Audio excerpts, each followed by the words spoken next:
Hello all of you, myself Tanmay Gupta. Welcome back to Chemistry Culture. I hope you all are doing really very well.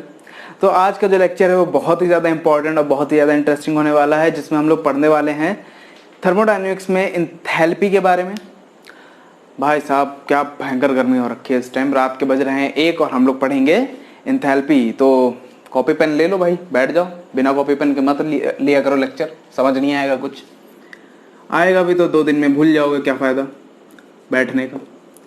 हाँ तो भाई enthalpy, अगर मैं enthalpy को define करूं बहुत ही नॉर्मल वे से, जहां बेसिक वे में डिफाइंड है इंथैल्पी बहुत सारी जगहों पे, तो वो क्या डिफाइंड है कि it is defined as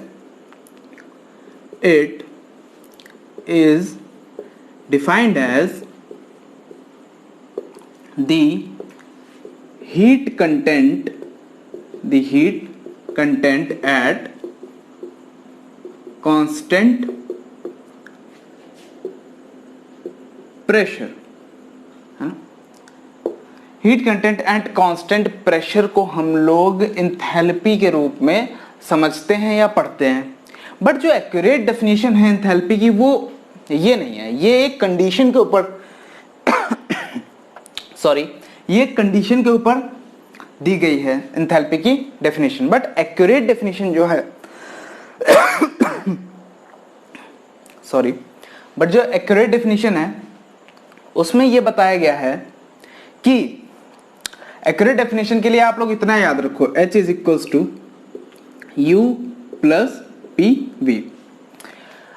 accurate definition हमारी यहां से ही निकल के आएगी इस फॉर्मूले से, where H is enthalpy,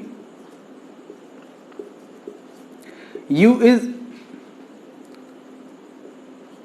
internal energy,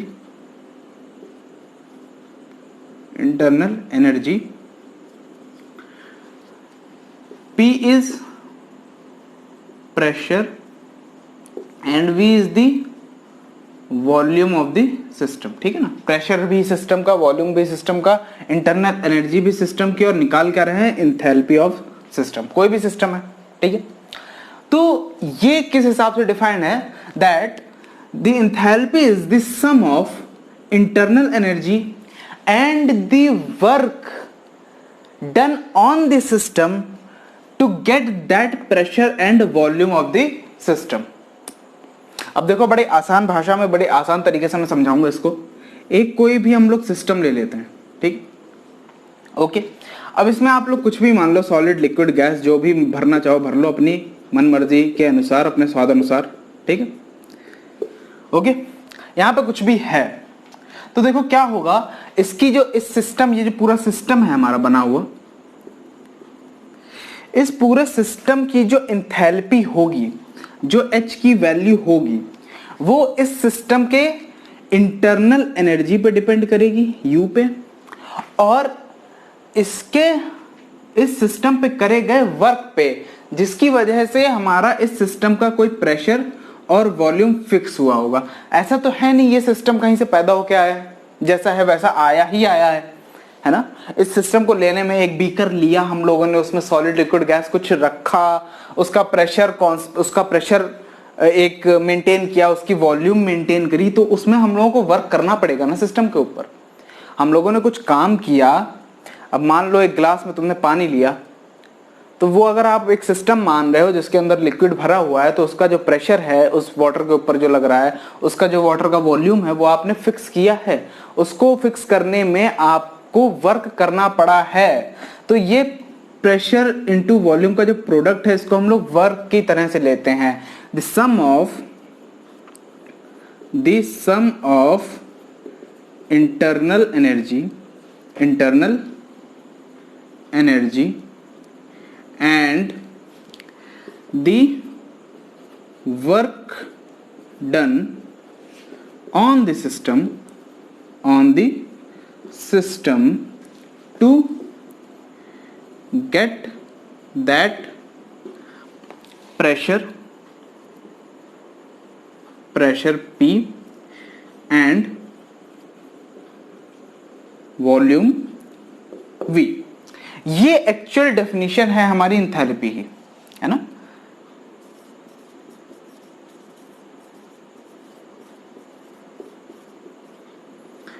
enthalpy की हमारी ये एक्चुअल डेफिनेशन है, the sum of internal energy and the work done on the system to get that pressure and volume. इस प्रेशर और वॉल्यूम को गेन करने के लिए, पाने के लिए कुछ हमको वर्क करना पड़ेगा, ठीक है। तो ये हमारी एक्यूरेट डेफिनेशन हो जाती है एंथैल्पी की, जिससे हम लोग को पता चलता है कि एंथैल्पी जो है वो किस किस चीज से हम लोग कैलकुलेट कर सकते हैं, किस किस चीज से मिलके बनी हुई है, ठीक है। तो दूसरी बात करते हैं हम लोग एंथैल्पी की जो ऐसा यूनिट है या यूनिट है। देखो, enthalpy is a form of energy, it is a form of energy, ठीक है ना। इंटरनल एनर्जी और वर्क डन से मिलके बनी है, तो ये भी एक फॉर्म ऑफ एनर्जी है, जो कि हम लोगों को जूल्स में मेजर करनी चाहिए थी, जूल्स में मेजर करनी चाहिए थी। बट जूल्स में हम लोग मेजर ना करके इसको जूल, किलो जूल पर मोल में मेजर करते हैं। किलो जूल पर मोल इसकी यूनिट हो जाती है। एंथैल्पी की यूनिट क्या है? किलो जूल पर मोल। पॉइंट बना के लिख लो, ठीक है, पॉइंट बना के लिख लो, ओके। इतनी चीज क्लियर हुई। अब एक और बात आती है कि जो हमारा H है, जो हमारी एंथैल्पी है, which is denoted as H, H से हम लोग डिनोट करते हैं एंथैल्पी को, एंथैल्पी को हम लोग H से डिनोट करते हैं। तो H जो है हमारा is an extensive property, is an extensive property. कैसे? एक्सटेंसिव प्रॉपर्टी वो प्रॉपर्टी होती हैं, मैंने पहले बताया कि एक्सटेंसिव प्रॉपर्टीज हमारी वो प्रॉपर्टीज होती हैं जो अमाउंट ऑफ सब्सटेंस या amount of matter present in the system पे डिपेंड करती हैं। जितना अमाउंट होगा सिस्टम के अंदर या जितना बड़ा होगा सिस्टम, उस पर डिपेंड करेगा हमारा एंथैल्पी की value. Enthalpy is a extensive property, है ना। ये चेंज करेगा अगर मैटर ज्यादा या कम होगा, ठीक है ना। अमाउंट ऑफ सब्सटेंस बढ़ेगा या कम होगा, उसके हिसाब से हमारा एंथैल्पी की वैल्यू चेंज करेगी, ओके, ठीक है। तो एंथैल्पी हमारी एक एक्सटेंसिव प्रॉपर्टी है, ठीक। एक पॉइंट और लिखो, जो हमारी स्पेसिफिक एंथैल्पी होती है, specific enthalpy H is equals to H/m और molar enthalpy which is Hm is equals to H/n, where m is the molar mass of the substance and n is the number of moles of substance या फिर system, okay, ठीक है। तो ये जो specific enthalpy है और जो मोलर एंथैल्पी है वो हमारी इंटेंसिव प्रॉपर्टी होती है, नॉट एक्सटेंसिव। ये हमारी इंटेंसिव प्रॉपर्टीज होती हैं, इंटेंसिव प्रॉपर्टी। क्यों इंटेंसिव प्रॉपर्टी होती है ये हमारी? क्योंकि यहां पे आपको एंथैल्पी जो निकालनी है वो सिर्फ 1 ग्राम के लिए निकालनी है, और मोलर एंथैल्पी के केस में जो एंथैल्पी निकालनी है वो सिर्फ 1 मोल के लिए निकालनी है। आप अमाउंट ऑफ सब्सटेंस चाहे जितना ले लो, 10, अगर हम लोग मोलर मास वाले की बात करें, स्पेसिफिक एंथैल्पी की बात करें, तो आप चाहे 1 ग्राम मास लो, 2 ग्राम लो, 100 ग्राम लो, 1000 ग्राम लो, 10,000 ग्राम लो, कुछ मतलब नहीं करता है, कुछ मैटर नहीं करेगा। आपको बतानी कितने की है? सिर्फ 1 ग्राम की। तो जो अमाउंट ऑफ मैटर है यहाँ पे मैटर नहीं करेगा, आपको सिर्फ 1 ग्राम की बतानी है, जो कि हमारी स्पेसिफिक एंथैल्पी होगी, ठीक है। और मोलर एंथैल्पी के केस में आपको सिर्फ 1 मोल की बतानी है। आप चाहे 1000 मोल लेके आ जाओ, चाहे 1,00,000 मोल लेके आ जाओ, बतानी आपको सिर्फ 1 मोल की है, तो वो अमाउंट ऑफ मैटर पे डिपेंड नहीं करेगा, इसलिए हमारी ये इंटेंसिव प्रॉपर्टी कहलाती है, ठीक है। ये हमारी इंटेंसिव प्रॉपर्टी हो जाती है। और बात देखो क्या होगा कि ये तो हमारी हो गई एक सिस्टम पूरा हम लोगों ने ले लिया एक जैसा। बट अगर क्या हो, सिस्टम जो है हमारे वो होमोजीनियस ना हो के हेट्रोजीनियस सिस्टम हो, है ना, उसमें बहुत सारे फेजेस हों, बहुत सारे सब सिस्टम्स हों, ठीक है। तो for heterogeneous system, for heterogeneous system क्या हो जाएगा कि जो भी हमारा एंथैल्पी की वैल्यू है H ऑफ सिस्टम, वो क्या हो जाएगी, समेशन ऑफ ऑल द सब systems, summation of the enthalpy of all the subsystem where के क्या है, के है हमारा नंबर ऑफ सब सिस्टम्स। अच्छा ये चीज इतनी आसानी से सिंपली समझ नहीं आएगा। समेशन क्या होता है, एडिशन होता है बेसिकली, है ना, सारी एंथैल्पीज का एडिशन। अब देखो मैं एग्जांपल लेके बताता हूँ आपको। जैसे ये हम लोगों ने एक, सॉरी क्या बना लिया मैंने, मटका बना दिया क्या, बीकर बनाना भैया, बीकर, पानी नहीं पीना है इसके अंदर, गर्मी है तो क्या हुआ, बीकर, ठीक है, बीकर बना लिया हम लोगों ने, रेड मार्कर ये रहा। अब देखो इसमें हम लोगों ने सबसे पहले डाली मिट्टी, रेत मान लो, ठीक है, एग्जाम्पल दे रहा हूं, रेत, उसके ऊपर से हम लोगों ने डाल दिया पानी, ठीक है, ये हम लोगों ने वाटर डाल दिया, ओके। अब इसके ऊपर से हम लोगों ने ऑयल डाल दिया,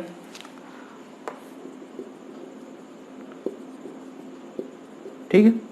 ये हमारा एक हेट्रोजीनियस सिस्टम है, हम सबको पता है कि जो रेत होगी वो नीचे बैठी रहेगी, पानी बीच में रहेगा और ऑयल की जो लेयर है वो सबसे ऊपर रहेगी, तो it is a heterogeneous system.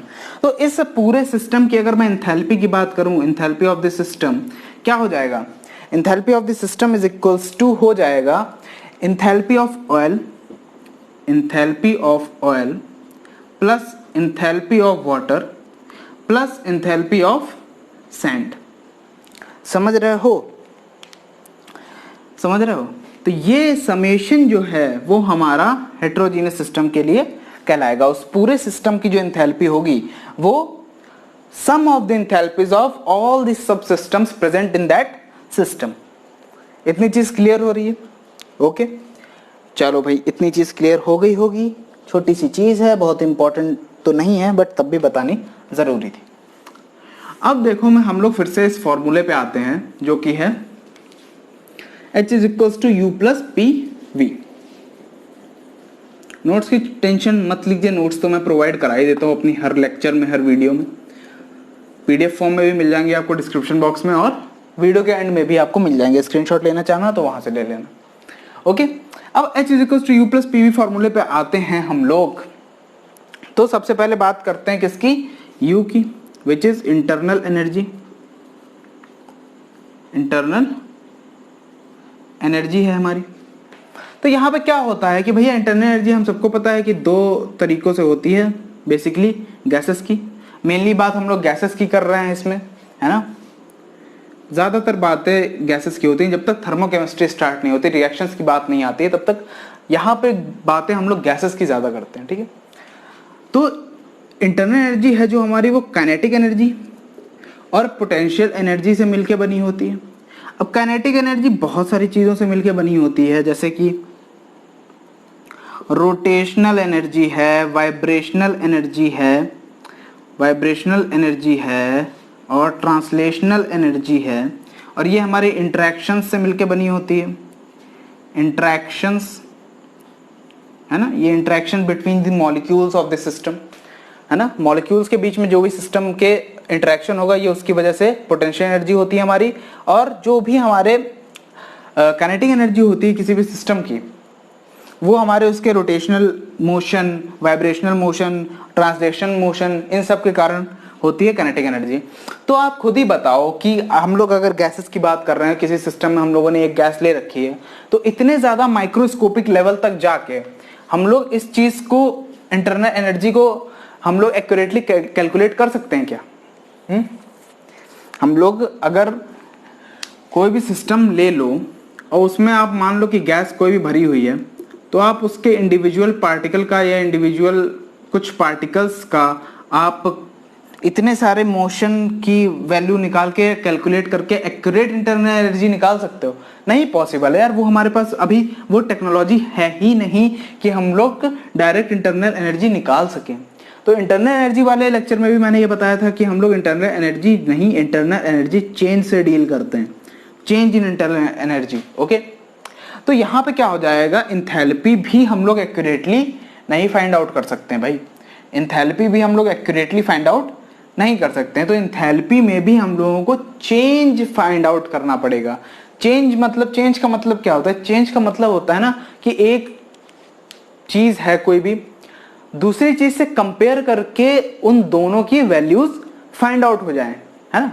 अब जैसे आप हो, आपके 90% मार्क्स हैं, किसी के 80% है और किसी के 95% भी है, तो आप कैसे बताओगे कि आप किस पोजीशन पे प्लेस कर रहे हो, आप किस पोजीशन पे हो, आप किस स्टेज पे हो? तो जब तक आप कंपैरिजन नहीं करोगे कि कितना डिफरेंस है मेरा उसके मार्क्स से, 95% वाले के मार्क्स से मेरे 5% मार्क्स कम हैं, तो मेरा स्टेज उससे कम है ना, 80% वाले से मेरे 10% ज्यादा हैं, तो वो आप कंपैरिजन करते हो, उसके बाद आप निकाल पाते हो कि मैं कहाँ पे हूँ, कहाँ पे लाई कर रहा हूँ, ठीक है ना, कौन सी पोजीशन मैं पा रहा हूँ, कितनी मेहनत मुझे करनी है आगे।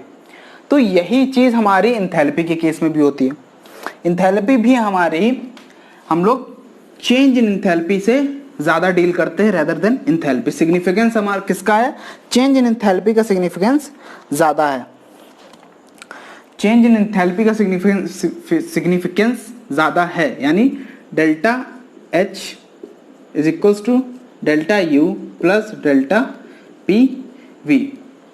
समझ आ रही है इतनी बात? Delta H is equals to delta U plus delta PV। अब यहां से देखो 3 केस निकल के आते हैं, यहां से हमारे 3 केस निकल के आते हैं, बड़े बढ़िया बढ़िया, और क्वेश्चंस आपको तीनों से मिल जाएंगे, ठीक है। अब देखो पहला क्या होता है, जब प्रेशर और वॉल्यूम कोई भी कांस्टेंट नहीं दिया हुआ है, किसी भी प्रोसेस के लिए, किसी भी सिस्टम के लिए प्रेशर और वॉल्यूम दोनों कांस्टेंट नहीं है, तो क्या होगा, डेल्टा H जो है हमारा वो delta U plus P2V2 minus P1V1 क्या होगा, P2V2 are the pressure and volume at final stage. अगर कोई मान लो रिएक्शन हो रही है, ठीक है, ये रिएक्टेंट है, सॉरी ऐसे मान लो ये रिएक्टेंट है, रिएक्टेंट से हमारा प्रोडक्ट बन रहा है, ठीक। अब प्रोडक्ट के रिएक्टेंट के केस में हमारा प्रेशर था P1 और वॉल्यूम था V1, प्रोडक्ट के केस में हमारा प्रेशर हो गया P2, वॉल्यूम हो गया V2। तो हमारा जो इसके बीच का डिफरेंस है वो यहाँ पे डेल्टा PV के फॉर्म में लिखा हुआ है, P2V2 माइनस P1V1, ठीक। पहला फॉर्मूला तो हमारा ये हो गया। दूसरा फॉर्मूला, अगर प्रेशर कांस्टेंट है तो, प्रेशर कांस्टेंट है तो क्या हो जाएगा, delta H is equals to delta U plus P delta V, ठीक है। Delta H is equals to delta U plus P delta V, P बाहर आ जाएगा क्योंकि कांस्टेंट है, डेल्टा V बचा रह जाएगा। तीसरा केस ये बनता है कि हमारा वॉल्यूम कांस्टेंट हो तो क्या हो जाएगा, delta H is equals to delta U plus V delta P, V delta P। अब देखो एक फॉर्मूला तो ये है, एक फॉर्मूला ये है, एक फॉर्मूला हमारा ये है। एक चीज मैं बता दूं कि 90% आपको क्वेश्चंस, 90% जो फॉर्मूला यूज होगा वो हमारा ये वाला फॉर्मूला होगा, क्योंकि हमारी 90 to 95% जो रिएक्शंस हैं वो एट कांस्टेंट प्रेशर पे होती हैं, कांस्टेंट प्रेशर पे।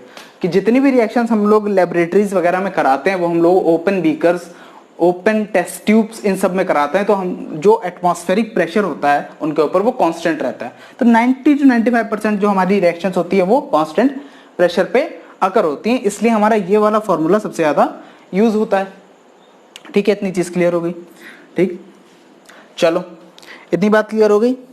अब देखो एक बढ़िया सा न्यूमेरिकल देखते हैं, बढ़िया सा न्यूमेरिकल देखते हैं, और न्यूमेरिकल के साथ में भी एक कॉन्सेप्ट है अच्छा सा, वो मैं नोट डाल के आपको लिखवा दूंगा। चलो बढ़िया सा न्यूमेरिकल देखेंगे एक, और ये जो ऊपर वाली डेफिनेशन है वो अभी लिखी रहने दो, वो मैं बताऊंगा अभी कि किस केस में कैसे करेक्ट है ये डेफिनेशन, ओके। अब भैया न्यूमेरिकल की बात आती है तो न्यूमेरिकल देखते हैं।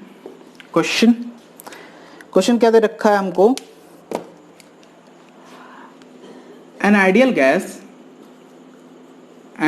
Gas expands at constant temperature from 5 liter to 25 liter, ठीक है, at 298 केल्विन। अब हमको क्या करना है, यहाँ पे find delta H. Delta H की वैल्यू निकालनी है, तो ये सीधी सी बात है, निकाल लेते हैं। Formula delta H is equals to delta U plus delta P V. अभी बताया मैंने, यहाँ पे क्या है, कांस्टेंट टेम्परेचर दे रखा है ना, प्रेशर कांस्टेंट दे रखा है ना, वॉल्यूम कांस्टेंट दे रखी है, तो दोनों चीजें कांस्टेंट नहीं है, तो क्या होगा, delta H is equals to delta U plus कौन सा फॉर्मूला लगेगा, P2V2 माइनस P1V1। ओके, इतनी चीज क्लियर हुई। अब यहाँ पे देखो कि डेल्टा यू तो देने रखा है क्वेश्चन में कहीं पे भी, है ना, चेंज इन वॉल्यूम दे रखा है, तो उससे क्या फायदा होगा हमको बताते हैं। क्वेश्चन में देखो एक बहुत इंपॉर्टेंट चीज दे रखी है, जो कि आपको दे रखी है, ideal gas expends at constant temperature. Constant temperature means isothermal process. अब याद करो कि सबसे पहले तो आइडियल गैस है, यहाँ पे आइडियल गैस कंडीशन क्वेश्चन में ही गिवन है, आपको ध्यान से पढ़नी आनी चाहिए, समझोगे क्वेश्चन को तभी लगा पाओगे, वरना कोई फायदा नहीं होगा। आइडियल गैस है हमारी, और वो भी एक्सपैंड कर रही है आइसोथर्मल प्रोसेस में, यानी आइसोथर्मली एक्सपैंड हो रही है। तो आइडियल गैस की सबसे पहले जो इंटरनल एनर्जी होती है वो हमारी सिर्फ और सिर्फ काइनेटिक एनर्जी पर डिपेंड करती है। मैंने बताया हुआ है पहले भी, पहले लेक्चर्स में भी मैंने ये बहुत ध्यान से बताया है, जहां पे मैंने इंटरनल एनर्जी पढ़ाया था, कि आइडियल गैस की इंटरनल एनर्जी सिर्फ और सिर्फ काइनेटिक एनर्जी पर डिपेंड करती है, और काइनेटिक एनर्जी डायरेक्टली डिपेंड करती है टेम्परेचर के ऊपर। यानी मैं अगर ये लिखूं कि इंटरनल एनर्जी हमारी डायरेक्टली टेम्परेचर के ऊपर डिपेंड करती है, तो गलत नहीं होगा, है ना। इंटरनल एनर्जी हमारी डायरेक्टली टेम्परेचर के ऊपर डिपेंड करती है, तो कहना ये गलत नहीं होगा। अब आइसोथर्मल प्रोसेस में क्या होता है, हीट का टेम्परेचर चेंज 0 होता है, डेल्टा टी 0 होता है। डेल्टा टी हमारा आइसोथर्मल प्रोसेस में 0 होता है, इनिशियल भी सेम टेम्परेचर है, फाइनल प्रोसेस में भी सेम टेम्परेचर है। तो जब यहाँ पे हमारा कोई भी टेम्परेचर चेंज ही नहीं हो रहा है, टेम्परेचर में कोई भी चेंज ही नहीं आ रहा है, तो क्या इंटरनल एनर्जी में कोई भी चेंज आएगा, है ना। अगर सिर्फ और सिर्फ डेल्टा यू हमारा टेम्परेचर पे डिपेंड करता है फॉर आइडियल गैस, तो अगर टेम्परेचर में कोई चेंज नहीं आ रहा है, डेल्टा टी हमारा 0 है, तो इंटरनल एनर्जी चेंज भी तो 0 हो जाएगा भाई। इंटरनल एनर्जी में कोई चेंज आएगा क्या, नहीं आएगा। इंटरनल एनर्जी चेंज हमारा 0 हो जाएगा for isothermal process of an ideal gas. Delta U for an ideal gas in isothermal process is, चलो इतना तो हमारा 0 हो गया। अब बचा क्या, P2V2 माइनस P1V1, ये कहां से निकालेंगे। अब ध्यान करो, मैंने ये भी बताया हुआ है कि at constant temperature isothermal process के लिए एक बहुत बेहतरीन लॉ लगता है, which is Boyle's law. Okay, Boyle's law हमारा क्या बताता है कि बॉयल्स लॉ का जो किसी भी सिस्टम का जो प्रेशर है वो इनवर्सली प्रोपोर्शनल होता है वॉल्यूम के एट कांस्टेंट टेम्परेचर। अगर बॉयल इक्वेशन हम लोग लिखना चाहें तो P2V2 P1V1 is equals to P2V2 लिख सकते हैं, है ना। ये बॉयल्स की इक्वेशन होती है, एट कांस्टेंट टेम्परेचर हमारा बॉयल्स लॉ वर्क करता है। तो P1V1 is equals to P2V2 हो गया, तो यहाँ पे क्या हो गया, P2V2 is equals to P1V1, ये दोनों कैंसिल हो जाएंगे, ये वैल्यू भी आ गई हमारी 0। तो डेल्टा एच क्या हो जाएगा, 0। Most important point, for an ideal gas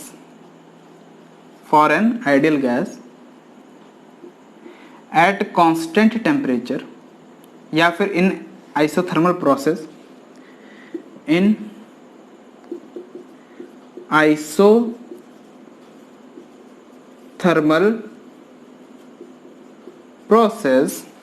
isothermal process delta H is always be 0। Enthalpy change हमारा हमेशा 0 होगा for an ideal gas at constant temperature और इन आइसोथर्मल प्रोसेस।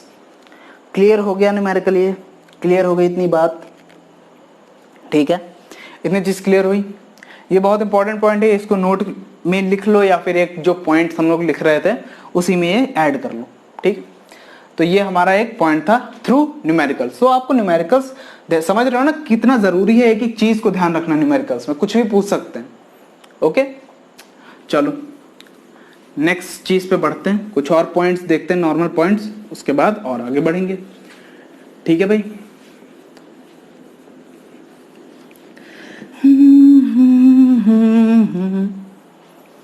चलो अब डेल्टा एच क्या है हमारा, डेल्टा एच होता है enthalpy of final state minus enthalpy of initial state, enthalpy of final minus enthalpy of initial. ये हमको क्या दिखाता है कि जो हमारा डेल्टा एच है, change in enthalpy, change in enthalpy, change in enthalpy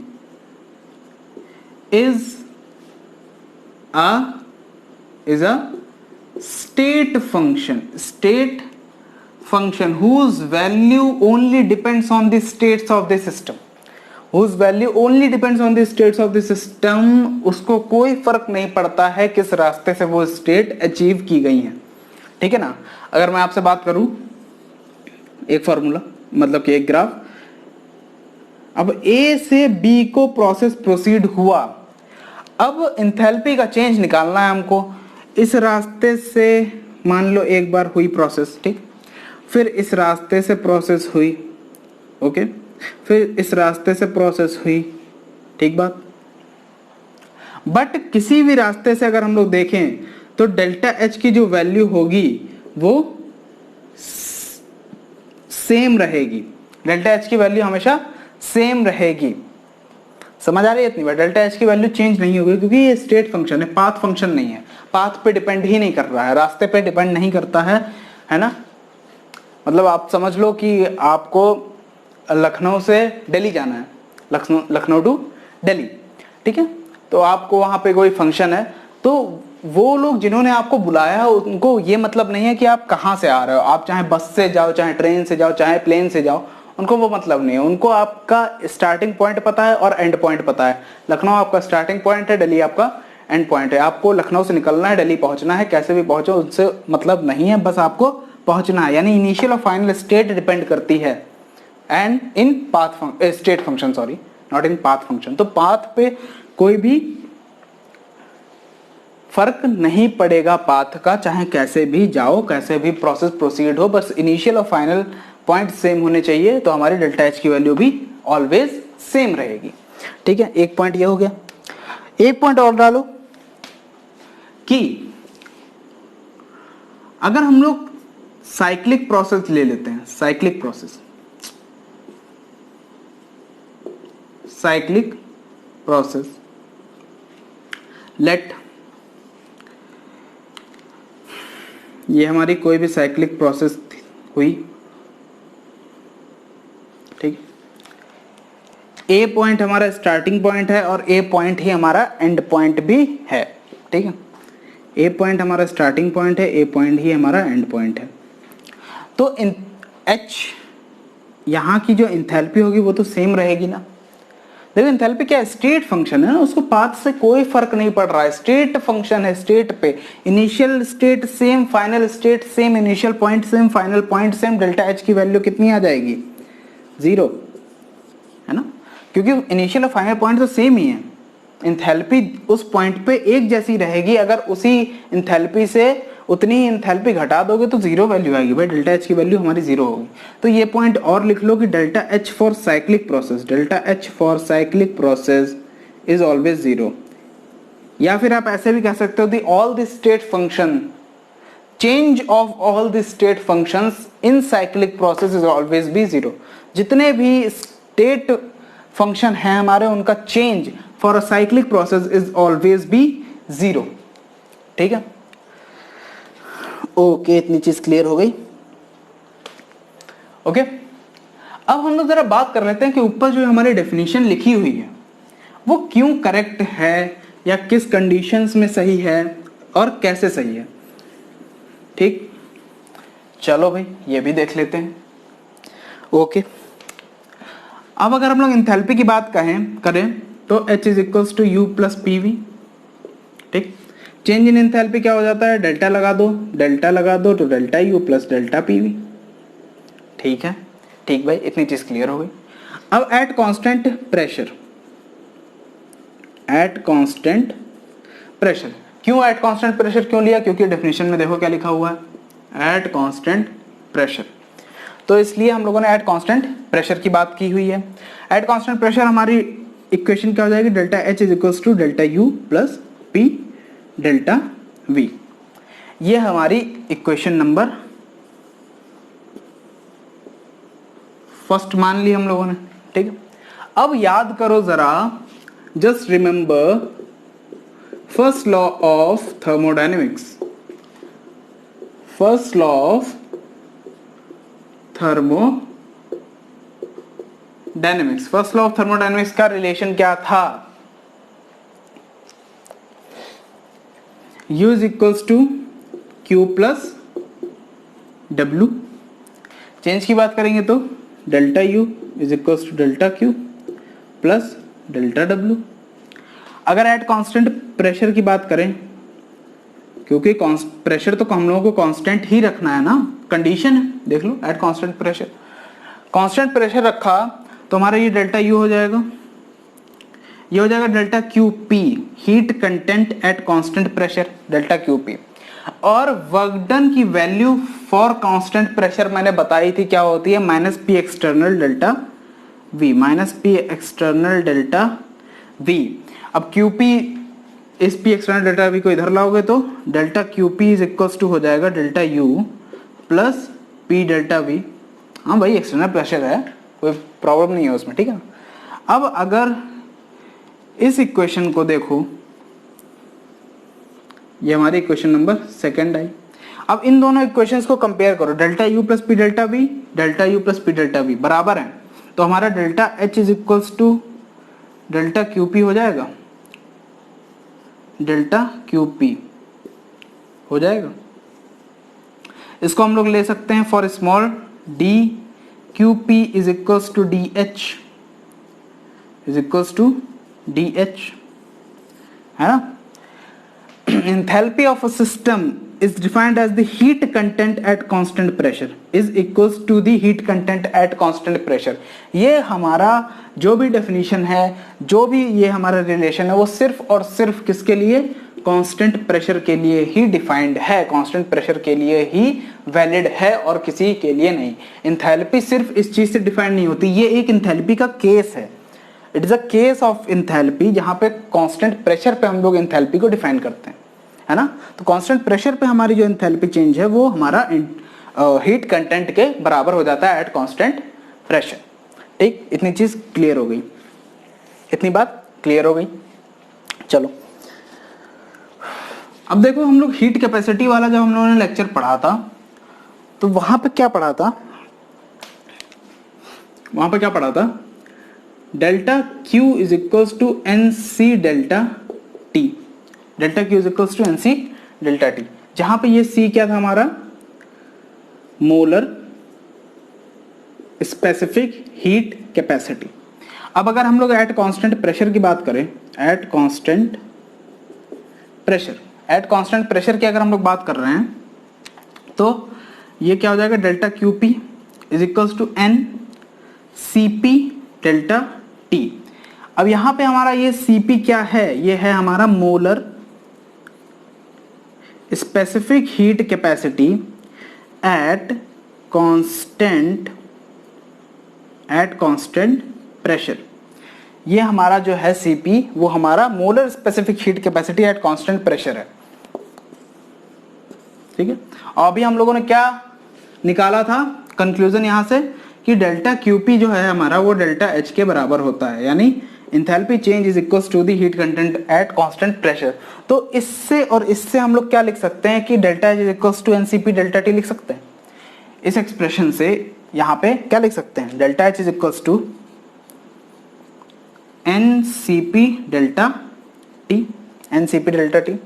CP की वैल्यूज वगैरह जाननी है तो भैया डिस्क्रिप्शन बॉक्स में आपको एक लिंक मिल जाएगा हीट कैपेसिटी के ऊपर, वो लेक्चर देख लो, आपका पूरा हीट कैपेसिटी का कॉन्सेप्ट, हीट का कॉन्सेप्ट सब क्लियर हो जाएगा। ठीक, ठीक है। अगर तभी भी अगर नहीं देखना चाह रहे हो भैया, आलसी हो इतने बड़े हैं, तो सीपी की वैल्यू मैं बता देता हूँ शॉर्ट में। Cp की वैल्यू होती है F/2 + 1 × R, where F is the degree of freedom. Degree of freedom, F की value different atomicity of gases के लिए डिफरेंट होती है।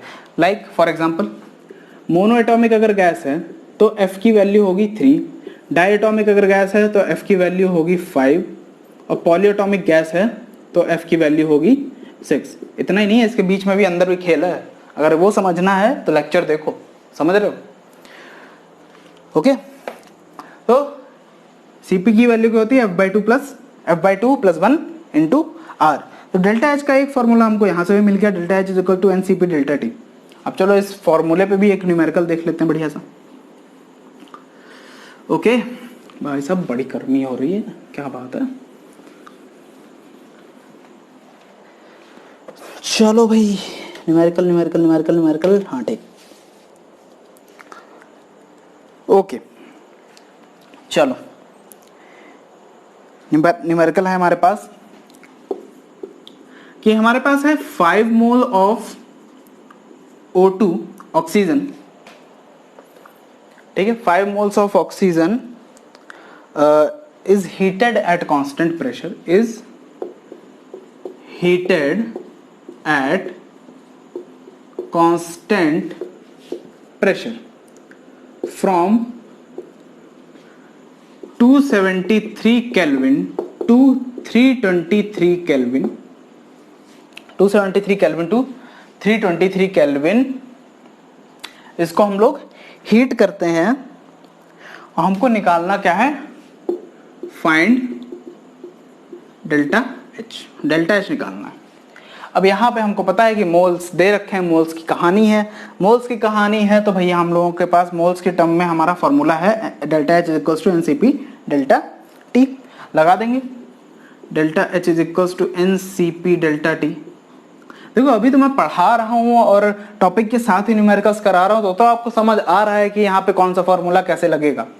बट जब डायरेक्टली आप पेपर में बैठोगे और पेपर में आप क्वेश्चन करने जाओगे तो वहां पे आपको बहुत दिमाग लगाना पड़ेगा कि कौन सा फॉर्मूला यहाँ पे करेक्ट बैठ रहा है। तो मैं बताते चल रहा हूँ कि कौन सा फॉर्मूला किस केस में लगेगा। अगर आपको सिर्फ मोल्स के टर्म में दे रखी हैं बातें तो डेल्टा H = NCP ΔT वाला फॉर्मूला लगेगा।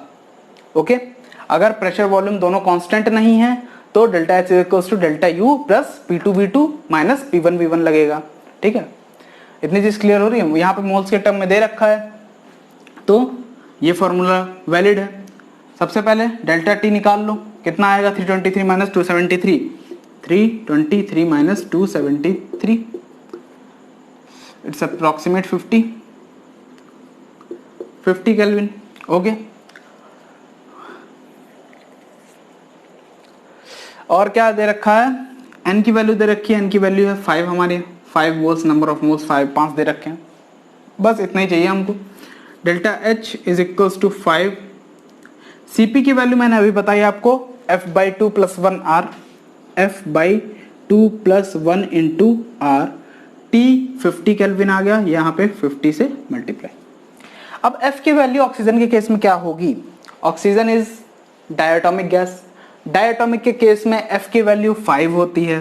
ठीक है, 5/2 + 1 × R × 50, ये हो जाएगा 7/2। ओके, 5 × 7/2 R × 50, 25, ये हो जाएगा 35, 7 5 35 × 25 × R।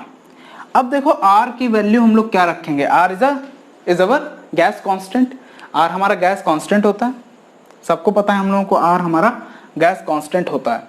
अगर आपको डेल्टा H इन जूल्स, मान लो सपोज कर लो हम लोगों को डेल्टा H जूल्स में निकालने को कहा गया है, तो जूल्स के टर्म में जो हमारा R की वैल्यू होती है वो हम लोग पुट करेंगे और जूल्स में आंसर ले लेंगे।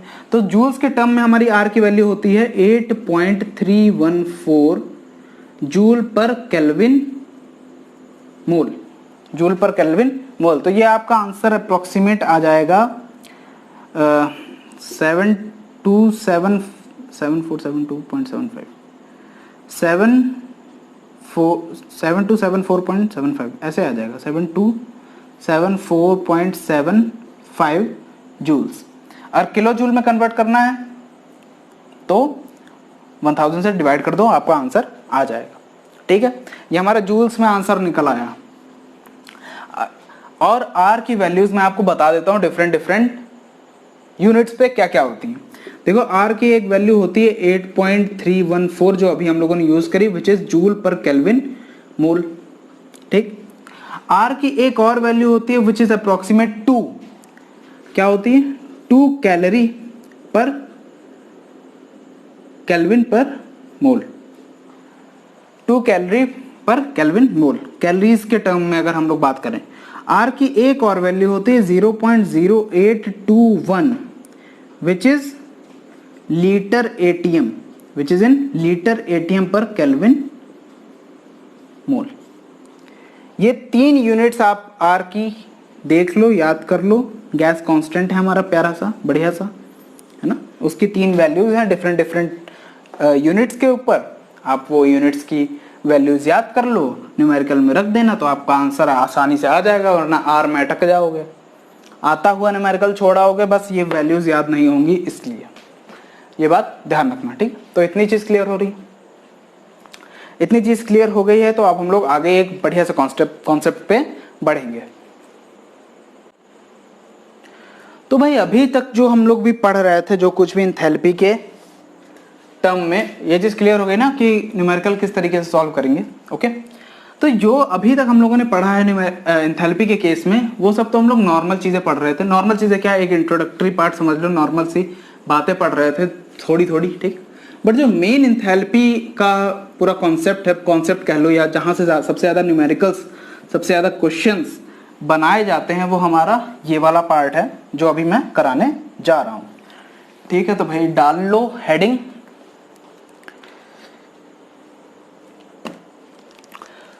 हेडिंग डाल लो relationship between delta H and delta U. अब आप लोग सोच रहे होंगे कि अभी तो डेल्टा एच और डेल्टा यू की देखी थी हम लोगों ने, relation delta H is equal to delta U plus delta P V, but वो रिलेशन की बात यहाँ पे नहीं हो रही है, यहाँ पे कुछ दूसरा तरीका है, दूसरी प्रोसेस है, तो उस चीज पे ध्यान दो थोड़ा सा। ठीक, सबसे पहले मैं रिलेशन यहाँ पे लिख दूं या पढ़ाते पढ़ाते बताऊं, चलो लिख देता हूं। रिलेशन हमारा होता है delta H is equals to delta U plus delta N G R T. सुना होगा, पढ़ा होगा, समझा भी होगा, बट भूल चुके हो। ठीक है, पढ़ाते हैं, समझाते हैं क्या होता है। अगर कोई प्रोसेस हम लोग लें, जैसे मान लो ए से बी एक कोई भी प्रोसेस हो रही है जिसमें इनिशियल स्टेट पे नंबर ऑफ मोल्स Na है और फाइनल स्टेट पे नंबर ऑफ मोल्स Nb है। एंथैल्पी इनिशियल स्टेट की Ha है, फाइनल स्टेट की Hb है।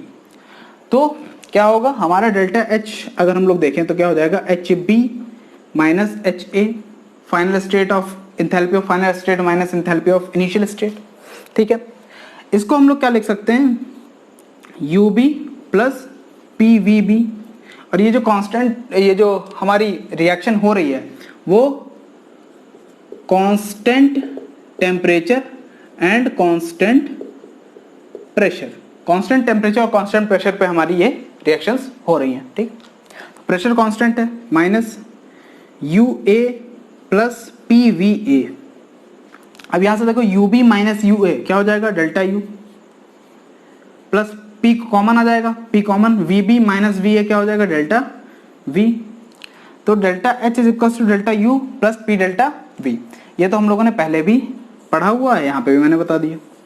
ठीक, अब देखो यहाँ से डेल्टा H, ये अगर डेल्टा U हम लोग इधर ले जाएं तो delta H minus delta U is equal to P delta V आएगा।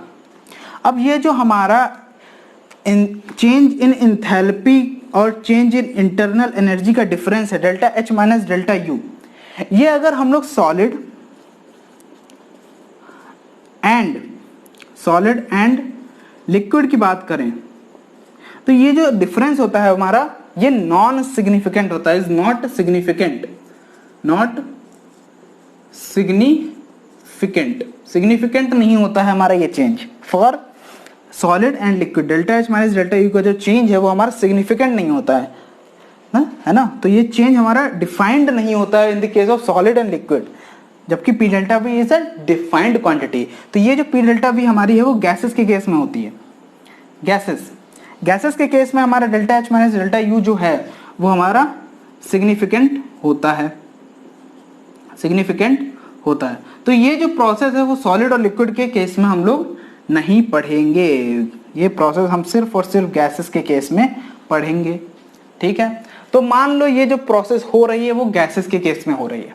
ठीक, और गैसेस हम लोग मोस्टली क्या लेते हैं, आइडियल गैसेस लेते हैं। तो आइडियल गैस इक्वेशन क्या होती है, PV is equals to nRT, we all know that PV is equals to nRT। तो इनिशियल स्टेट के लिए अगर हम लोग इसको सेटिस्फाई कराएं तो क्या हो जाएगा, PVA is equals to nART। ठीक, ये इक्वेशन 1 मान लो। ठीक बात, और फाइनल स्टेट के लिए अगर हम लोग डिफाइन कराएं तो क्या हो जाएगा, P प्रेशर कांस्टेंट है, VB is equals to NB R और T। टेम्परेचर भी कांस्टेंट है, प्रेशर भी कांस्टेंट है, और R तो हमारा कांस्टेंट होता ही है क्योंकि गैस कांस्टेंट है, यूनिवर्सल गैस कांस्टेंट। ये हमारी सेकंड इक्वेशन मान लो। अब क्या करो, सेकंड वाली इक्वेशन में से पहली वाली इक्वेशन को कर दो माइनस, सेकंड वाली में से पहली वाली माइनस कर दो, तो क्या हो जाएगा, प्रेशर कॉमन आ जाएगा यहाँ पे, VB माइनस VA, और यहाँ पे क्या हो जाएगा, R और T कॉमन आ जाएगा, R और T कॉमन आ जाएगा, NB माइनस NA। तो ये क्या हो जाएगा, P delta V is equals to delta nRT,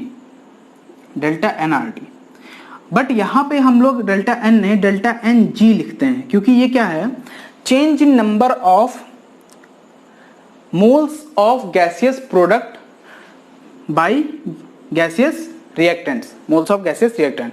ये हमारा डिफरेंस है number of moles of gaseous product to the number of moles of gaseous reactants का।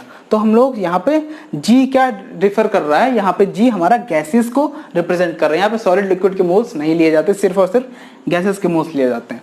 अब यहाँ पे P डेल्टा V की वैल्यू आ गई। अब इस P डेल्टा V की वैल्यू हम लोग इस इक्वेशन में डायरेक्टली पुट कर दें तो हमारा निकल के आ जाएगा एक्सप्रेशन क्या, delta H is equals to delta U plus delta NGRT। ये जो हमारा एक्सप्रेशन है, ये जो हमारा फॉर्मूला है, एक्सप्रेशन है, कुछ भी कह लो, ये हमारा बहुत ज़्यादा इंपॉर्टेंट फॉर्मूला है इंथैल्पी के टर्म में, इंथैल्पी के कॉन्सेप्ट में पूरे ये हमारा बहुत ज़्यादा इंपॉर्टेंट फार्मूला है और बहुत ज़्यादा जगहों पे ये वाला फार्मूला यूज़ होता है। मोस्ट ऑफ द न्यूमेरिकल्स हमारे इस फार्मूले से बनाए जाते हैं आपके, चाहे बोर्ड एग्जाम्स हो चाहे मेंस के एग्जाम हो, किसी में भी, ठीक है ना। तो नीट का एग्जाम भी ले लो तो इस फार्मूले पे एंथैल्पी से सबसे ज़्यादा क्वेश्चंस पूछे जाते हैं। ओके, तो इस पे डेल्टा एनजी का आपको एक बार फील दे देता हूँ, ठीक है। डेल्टा एनजी का आपको एक बार फील दे देता हूँ कि डेल्टा एनजी एक्चुअली है क्या। इतनी चीज क्लियर होगी, चलिए ठीक। ओके भाई, डेल्टा एनजी क्या है इसका एक बार फील देखो। अगर हम लोग मान लेते हैं कोई भी प्रोसेस हो रही है यहाँ पे, suppose that combustion of methane मान लो, CH4 in the presence of O2 gives CO2 plus H2O। इसको हम लोग बैलेंस कर लेंगे तो यहाँ पे क्या हो जाएगा 2O2 और यहाँ पे 2H2। अब हमको पता है कि methane is gas, oxygen is gas, carbon dioxide is gas, but H2O is liquid, water हमारा लिक्विड। अब इस केस में अगर हम लोग डेल्टा Ng की वैल्यू निकालना चाहें, डेल्टा Ng की वैल्यू निकालना चाहें तो क्या होगा, delta Ng number of moles of gaseous product minus number of moles of gaseous reactants. तो number of moles of gaseous product कितने हैं, एक, ये प्रोडक्ट है हमारा पूरा। यहाँ पे गैसेस के मोल्स कितने हैं, ये H2O जो है वो हमारा लिक्विड है, लिक्विड को कंसीडर नहीं करना है, कंसीडरेशन लिक्विड और सॉलिड्स का नहीं होगा। गैसेस का बताओ, गैसेस का प्रोडक्ट में एक मोल है, 1 mole of gas is there in the product, तो 1। रिएक्टेंट में कितने मोल्स ऑफ गैसेस हैं, ये भी गैस है ये भी गैस है। ऑक्सीजन के मोल 2 हैं, मीथेन के मोल 1 हैं, तो 2 + 1 is 3 moles of gas in the reactant, तो 3 मोल्स हो गए। तो डेल्टा Ng की वैल्यू जो है वो हमारी इस केस में 2 के इक्वल आ गई, 2 के बराबर आ गई, ठीक है ना। तो ये डेल्टा एन जी का फील है कि डेल्टा एन जी किस तरीके से हम लोग फाइंड आउट करेंगे। लिक्विड और सॉलिड अगर कहीं पे भी है, चाहे प्रोडक्ट में है चाहे रिएक्टेंट में है, तो उसको कंसीडर नहीं किया जाएगा, उसको कंसीडर नहीं किया जाएगा। चलो ठीक बात, ठीक बात। अब कुछ पॉइंट और लिख लो नोट डाल के, नोट डाल के कुछ पॉइंट और लिख लो। देखो कब कब हमारा डेल्टा एच हमारा कब कब डेल्टा यू के बराबर होगा, इनकी कंडीशंस देख लेते हैं। अगर हमारी कोई भी रिएक्शन हो रही है और उसमें गैसेस इन्वॉल्व नहीं है, गैसेस का कोई भी इन्वॉल्वमेंट नहीं है, अब गैसेस का इन्वॉल्वमेंट नहीं है तो हमारा डेल्टा एन जी की value zero, delta N G की value zero, which implies delta H is equal to delta U हो जाएगा भाई, ठीक बात। और क्या कंडीशन हो सकती है? और कंडीशन दूसरी हो सकती है कि मान लो यहां पे जो भी हमारे रिएक्टेंट और प्रोडक्ट में गैसियस मोल्स हैं वो बराबर हैं, वो चेंज ही ना हो। जैसे मान लो यहाँ पे 3 मोल हैं गैसेस के, लेट सपोज, रिएक्शन एक्चुअल नहीं होगी वो, लेट सपोज यहाँ पे 3 मोल रिएक्टेंट में हमारे गैसेस मोल्स हैं और यहाँ पे H2O जो है वो हमारा गैसियस फॉर्म में है, H2O हमारा गैसियस फॉर्म में है। तो रिएक्टेंट के केस में भी 3 मोल ऑफ गैसेस, प्रोडक्ट के केस में भी 3 मोल ऑफ गैसेस, तो यहाँ पे 3 mole of gases minus 3 mole of gases, हमारी डेल्टा एन जी की वैल्यू 0 आ जाएगी। इस केस में भी हमारी डेल्टा एन जी की वैल्यू 0। अगर हमारे number of reactants, number of gases moles of reactants is equal to number of gases moles of product, तो डेल्टा एच हमारा जो एंथैल्पी चेंज है वो इंटरनल एनर्जी चेंज के बराबर हो जाएगा, ठीक बात, ओके। अब और तो तीसरी कंडीशन क्या है? तीसरी कंडीशन ये है, अगर हम लोग रिएक्शन को प्रोसीड कराते हैं क्लोज्ड वेसल में, यानी उसकी वॉल्यूम को हम लोगों ने कर दिया fix, volume fix constant volume पे हो रही है हमारी रिएक्शन, तो हम लोगों ने एक और फॉर्मूला पढ़ा है, delta H is equal to delta U plus P delta V. Delta V हमारा चेंज नहीं होगा, कांस्टेंट वॉल्यूम पे प्रोसेस हो रही है, तो डेल्टा वी की वैल्यू 0, तो ये वैल्यू 0 है ना, डेल्टा वी की value 0 which implies delta H is equal to delta U, ठीक बात, सही है भाई, ओके। अब क्या होगा, अगर मान लो number of gaseous product number of gaseous reactant से ज़्यादा हैं, तो डेल्टा एन जी की वैल्यू क्या हो जाएगी? डेल्टा एन जी की वैल्यू पॉजिटिव रहेगी, है ना, डेल्टा एन जी की वैल्यू पॉजिटिव रहेगी। डेल्टा एन जी की वैल्यू पॉजिटिव रहेगी तो डेल्टा एच जो है वो हमारा, डेल्टा एच जो है वो डेल्टा यू से बड़ा हो जाएगा, डेल्टा एच हमारा डेल्टा यू से बड़ा होगा। क्यों? क्योंकि डेल्टा यू में जब हम लोग ये वाला टर्म ऐड कर रहे हैं, ये पॉजिटिव है तो ऐड करेंगे तब जाके डेल्टा एच बनना है, तो डेल्टा एच बड़ा है। बट अगर number of reactant, gaseous reactant बड़े हैं हमारे नंबर ऑफ गैसियस प्रोडक्ट से, तो क्या होगा, जो हमारा डेल्टा एन जी है वो निगेटिव आएगा और इस केस में हमारी डेल्टा यू की वैल्यू बड़ी हो जाएगी डेल्टा एच से। तो इतने कुछ नॉर्मल पॉइंट्स हैं जो आप नोट कर लो, और पूरे अगर आपको याद ना करने हो तो पूरा मैंने कॉन्सेप्ट से बताया हुआ है समझ के। अगर आप 1 मिनट भी वहाँ पे एग्जाम में बैठ के ये चीज़ सोचोगे तो कभी गलत नहीं होगी जिस हिसाब से मैंने बताया है, ठीक है ना। इतनी चीज़ क्लियर हो गई। तो ये था कुछ बात। अब इस पे एक न्यूमेरिकल और देख लेते हैं, बस हमारा लेक्चर खत्म, लेक्चर हमारा एंड हो जाएगा। बस इतनी बातें करनी थी आज। एक न्यूमेरिकल लगा लेते हैं इस पे बढ़िया सा, बेहतरीन सा। चलिए न्यूमेरिकल देखते हैं क्या है। हम लोग हैबर्स प्रोसेस ले रहे हैं, N2 plus H2 gives out NH3। N2 plus, इसको बैलेंस कर लें तो यहाँ पे 3H2 प्लस 2NH3, ठीक है, बैलेंस हो गई इक्वेशन। अब इसकी डेल्टा H की वैल्यू आपको गिवन है, डेल्टा H की वैल्यू गिवन है -92.38 kilo joule, 92.38 kilo joules, 98.38 kilo joules हमारी डेल्टा एच की वैल्यू गिवन है। और टेम्परेचर हम लोगों को गिवन है 298 केल्विन, एट 298 केल्विन। इस टेम्परेचर पे हमारी ये प्रोसेस हो रही है। हमको निकालना है डेल्टा यू की वैल्यू एट 298 केल्विन, 298 केल्विन। इसी टेम्परेचर पे हमको डेल्टा यू की वैल्यू निकालनी है। तो ठीक है भाई, देख लेते हैं। नाइट्रोजन हमारा gas, hydrogen gas, ammonia gas, तीनों गैस। ओके, तो फॉर्मूला लगाओ, delta H is equals to delta U plus delta N G R T. ठीक है, तो डेल्टा एच की वैल्यू हम लोगों को गिवन है -92.38 किलो जूल्स। डेल्टा यू हमको फाइंड आउट करना है। डेल्टा एन जी कितना हो जाएगा? डेल्टा एन जी अगर हम लोग यहाँ पे निकालें, डेल्टा एन जी कितना हो जाएगा? प्रोडक्ट में गैसेस मोल्स कितने? 2। रिएक्टेंट में गैसेस मोल्स कितने? 4। 3 + 1 4, -2 आ गई वैल्यू। -2 यहाँ पे रखेंगे तो ये प्लस हट जाएगा, -2। आर की वैल्यू हम लोगों को किलो जूल्स में ले रखा है ना, तो चलो जूल्स में ले लेते हैं। 8.314 joule per kelvin mole. But यहाँ पे क्या है? किलो जूल्स में है। किलो जूल्स में है तो डिवाइडेड बाई 1000। किलो जूल्स में तो डिवाइडेड बाई 1000। So simple. या फिर इसको आप लोग जूल्स में कन्वर्ट करो, उसके बाद तो बात वही होगी ना कि डिवाइड बाई 1000 कर दो तो वो किलो जूल्स में कन्वर्ट हो गया ऑटोमेटिकली। टी की वैल्यू कितनी है? 298 केल्विन। आप इसको कैलकुलेट करो।